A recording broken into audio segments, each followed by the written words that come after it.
এবার বিস্ফোরক মুর্শিদাবাদের রেজিনগরের বিধায়ক রবিউল আলম চৌধুরী সাংবাদিক সম্মেলন করে চরম সিদ্ধান্তের কথা জানানোর কর্মসূচি স্থগিত করলেও বেলডাঙ্গা থানার সামনে মিটিং করে হুঁশিয়ারি দিলেন। তিনি বললেন, চুপচাপ বসে থাকবো না।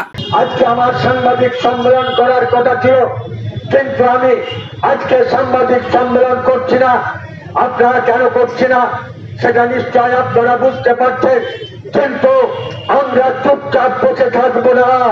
একদিন সাংবাদিক সম্মেলন করে এখানকার নেতা যারা এখানে একজন যাদের যোগ্য নয়, যাদের অযোগ্যদেরকে যারা সভাপতি করে বেলডাঙ্গা এবং রেজিনগরের বিধানসভাকে একটা কলুষিত করার চেষ্টা করছে, তাদের মুখোশ কিন্তু আমি খুলে দেব।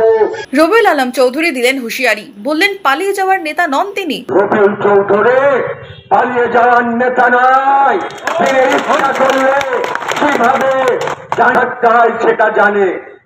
আমি গ্রামে গঞ্জে যাই, অনেকের মতন 5টা গাড়ি নিয়ে 10টা গাড়ি নিয়ে 15টা সিকিউরিটি নিয়ে আমাকে ঘুরতে হয় না, কারণ আমার মনে শক্তি আছে, সাহস আছে। একাই মোটরসাইকেলে চড়ে প্রতি এলাকায় ঘুরে দাঁড়াবো, কোন মানুষ একটা কথাও বলার মতন সাহস পাবে না। 6 মাস পরে বিধানসভা ভোট। এদিকে গত শনিবারই মুর্শিদাবাদ জেলায় তৃণমূলে হয়েছে বড়সড় রদবদল।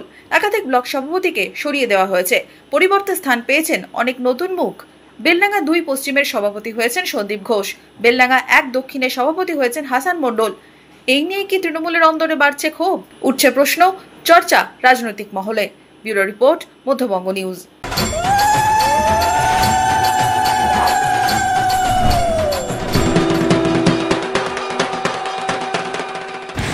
পাড়ায় পাড়ায় পুজোর লড়াই, পাওয়ার্ড বাই কেনাকাটার বস্ত্র বিপণী মনমোহিনী।